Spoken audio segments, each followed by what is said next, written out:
What is going on, YouTube people? Neo Cards and Comics here to talk a little NBA. I am recording this, full disclosure, 1 hour prior to the Cavs play-in game against the Brooklyn Nets. I don't have high expectations. You guys and girls obviously already know what happens. That team just has not been the same since all the injuries, specifically no Jared Allen. I think really hurts their chances, but I hope it's a good, fun, competitive game.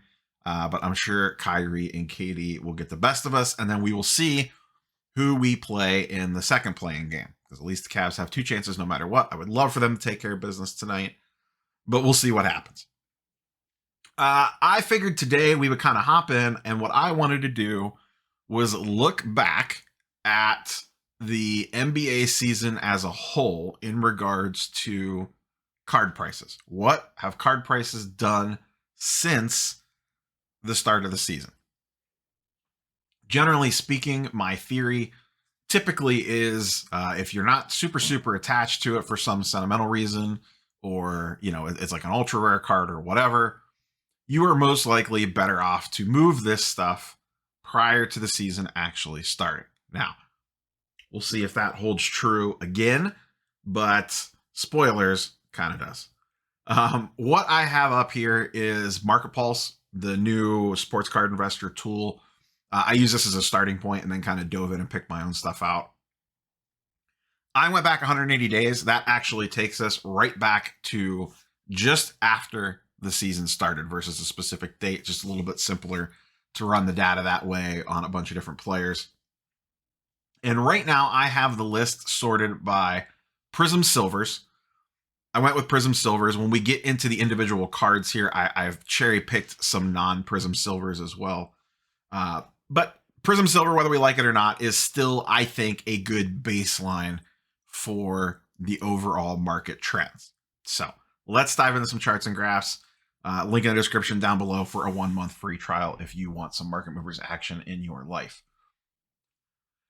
What I have this sorted by right now is cards that actually went up. So we can see here, Janna Silver is actually up ever so slightly, but only 3 have sold. This is a pretty low population card, but it is one of the ones cash value wise had a big increase, but percentage wise is only 7%.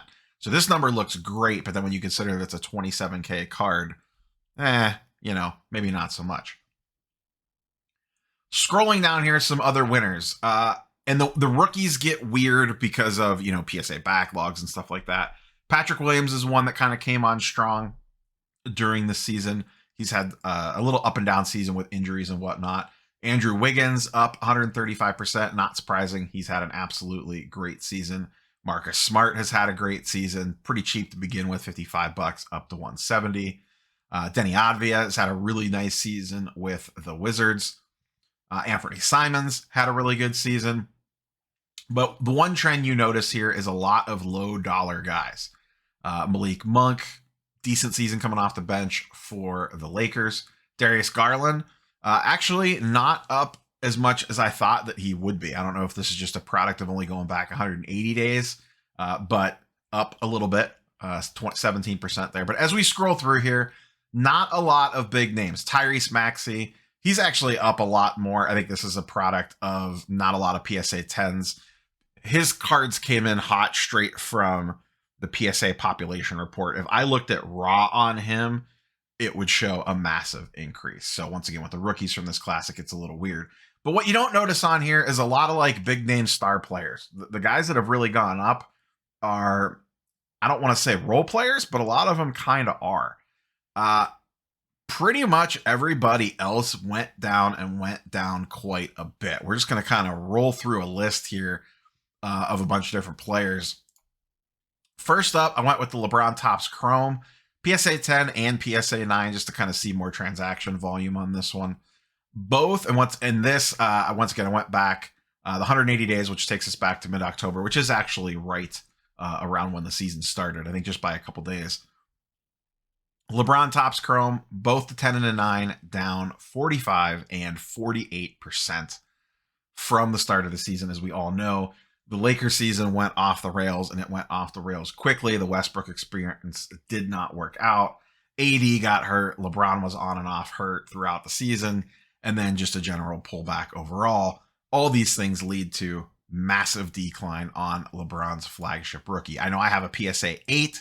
I am also down about 50% on that from the summer when I bought it, give or take.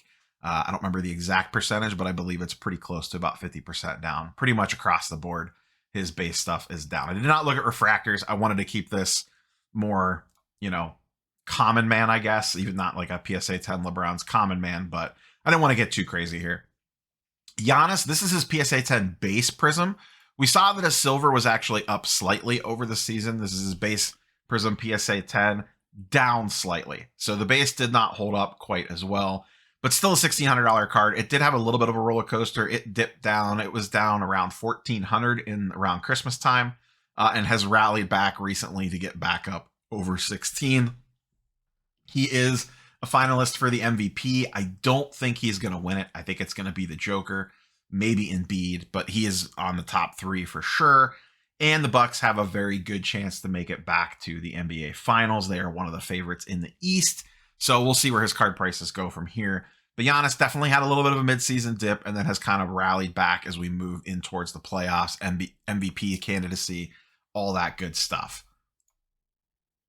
Mr. Embiid, one of his running mates for the MVP. This is his silver. Only pop 75 on this. This one ever so slightly up. When I say ever so slightly, I mean ever so slightly. A 1% increase on this, up $25. And also did dip down right at the beginning of the season. It was $2,500. It could have been had in November up until December for around 17, $2K, and now is currently sitting at $2,500. Interesting to see where this goes. Can he pull off the MVP? It seems like it's going to be a tight race between him and the Joker. I think the Joker is going to edge him out. And then what can they do in the playoffs? They have Harden now, but what does that actually mean? Harden really hasn't been that great since coming over, really all season, but since coming over from the Nets. He has not been spectacular for them. We'll see what they can end up doing in the playoffs and if he could get a nice little increase. This does go to show, though, this is his Silver Prism PSA 10 for $2,500. He is an MVP candidate, and his Silver Prism goes for slightly more than Ja or Zion. This just shows you how much the hobby does not like, or the sports card market, whatever you want to call it, just does not like big men. We're going to look at Joker here in a second, and it's pretty similar. When you consider how good these guys are, the fact that their cards just get no respect, think about that anytime you want to invest money in a big man. Not saying that you can't make money off someone investing in a big, but just know your ceiling is kind of capped, which might be fine. You get it on someone on the low and they have a really good season, you're probably going to be able to make money on that. But don't think that, someone like Embiid and Joker winning multiple MVPs or whatever is going to send their stuff flying to the moon. It just doesn't. Never has. It just does not make any sense. Power forwards, they don't care. Zion Williamson, great. Have at it. But centers, for whatever reason, just get no hobby love. And then speak of the devil, here's the Joker. Same thing, down ever so slightly.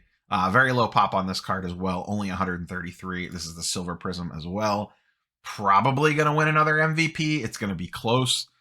So that would be back-to-back MVPs potentially for him. And he has really dragged that Nuggets team along with very little to no help, with missing his two best running mates with Jamal Murray and Michael Porter Jr., basically missing the entire season, both of them. Same thing here. We see this card start strong, $3,600 at the beginning of the season, $3,400. Then it dips down mid-season, around Christmas time. You could have had this card for $2,400. And then just recently, it has rallied back up over to $3K, $3,200. Once again, I have to imagine that is built on MVP hype train. So we'll see what this does, because it's as good as Joker is. It's not like they are probably going to make a deep playoff run. So he is probably going to be out of the playoffs relatively quickly. I could be wrong on that, but I just don't think they have the horses to get it done as good as the Joker is. And same thing.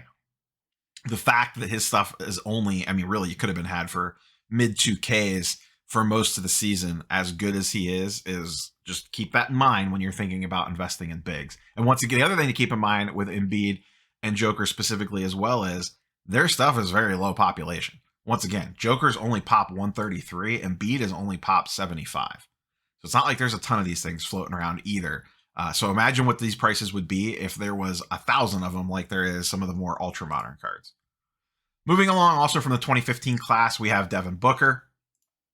Pop 185 on this bad guy, or this bad boy. Slightly down 20%. Started the season at $4,100, down to $3,300. Once again, pretty much a straight decline right from when the season starts, flattens out, and has kind of been flat ever since. It got as low. What was the low point here? Basically 3K. It was a little over 3K, spiked up a little bit, back down to 3,400. I think this card could potentially go up just because I believe they are the favorites to make the NBA Finals out of the West. Their team is loaded. They have been just decimating people. And it's going to be an interesting test case. Can the playoff market rise a guy's value as they move on? Booker is going to be a very, very good example to monitor this to see if people still get a playoff bump or if people are just looking to dump to get out before a guy's eliminated. I mean, we see it all the time. Someone wins an NBA championship and their cards actually go down a little bit because the market gets flooded with inventory. So always keep that in mind. If you're looking to exit on someone like this, when you're in the playoff times, regardless of the player, you're better off to sell a little early than gambling on what's actually going to happen, because as we've seen in most cases, usually the card goes down no matter what. And when you look at the Joe Burrow stuff, remember back from the Super Bowl, once again, keep this in mind. If you're playing roulette with the NBA playoffs, remember what happened to the people that sold a lot of Joe Burrow stuff right up against the Super Bowl. They waited till the very last second, had auctions ending on Saturday and Sunday morning prior to the big game, thinking that they could lock that stuff in. What happened? People won those auctions and then basically free rolled it and didn't pay. Joe Burrow didn't win the Super Bowl. Cool. Not paying for that because the card's probably 30% less than what I paid for it the day before. So just kind of keep that in mind when you're selling up against the event like that. You're better off to kind of sell. Like if you're holding Suns players and it looks like they're going to cruise to the finals, probably in the middle of the Western Conference Finals, I would be looking to start moving some of that stuff. Once again, I tend to be less risk averse, so I would rather get out a little bit early than try to time the market perfectly. Just how I kind of like to do things. Another one, that the Jazz, man, what a brutal season. As you notice, we're going older to more modern. This is Donovan Mitchell 2017 Silver Prism, down 60% on the season, $1,400 down all the way to $600. They just got a gift in the fact that they play the Mavs in round one, and we don't really know the status of Luka. Luka strained a calf muscle in the season finale. They have been as vague can be on updates. Calf strains are nothing to play around with, though. And if Luka's not ready, maybe the Jazz can sneak by a series. They have been messy, to say the least, through most of this season. I don't necessarily see them going very far in the West. I was going to have the Mavs beating them, but now that is all up in the air with Luka being out. Mitchell is a very interesting offseason guy to keep an eye on.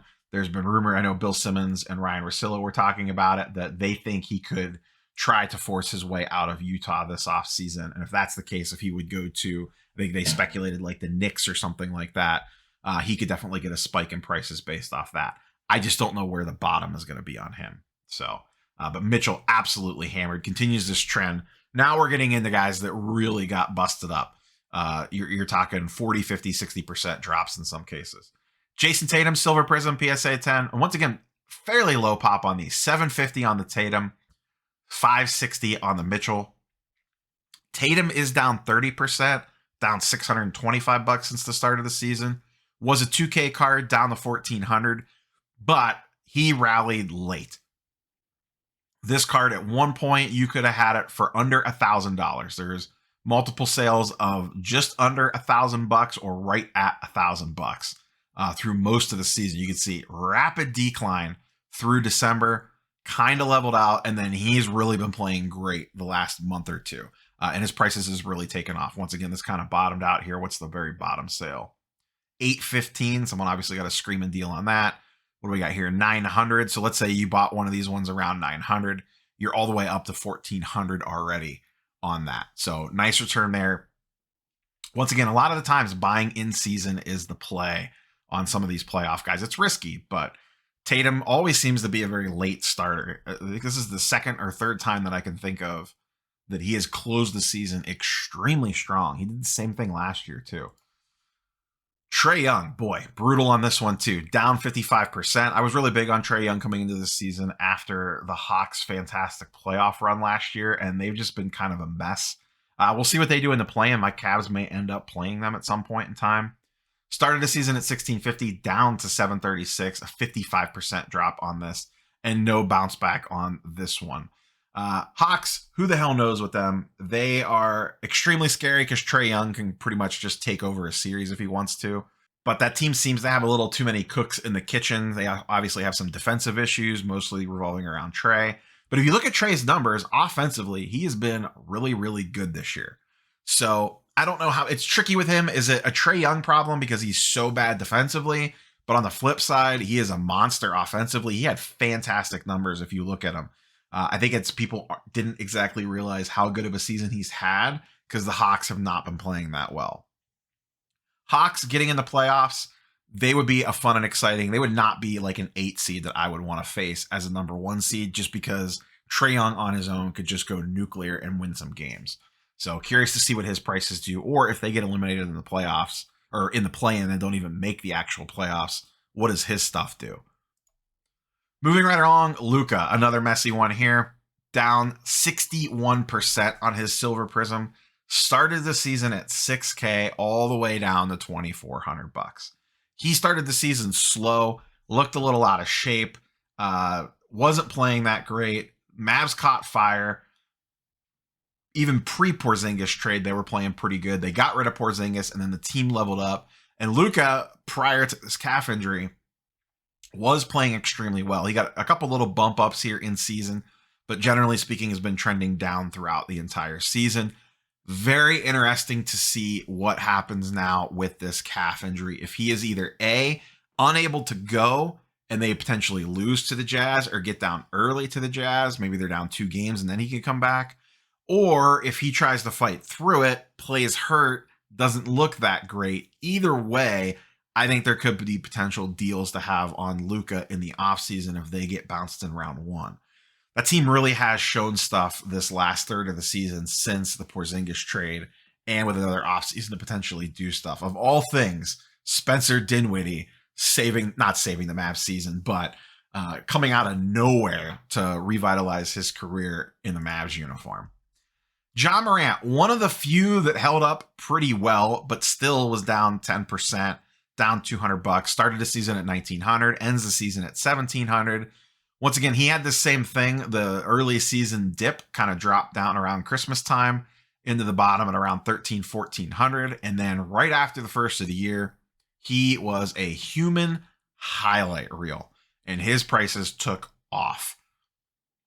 Peaked as high as over 2K, passed up Zion for a hot minute, has pulled back recently because he missed the last week and a half of the season due to a knee injury. I don't know if that was a real knee injury or if the the Grizz just basically said, hey, go on vacation, rest up a little bit. You're about to get worked in the playoffs. I don't know. The Grizz are really, really good.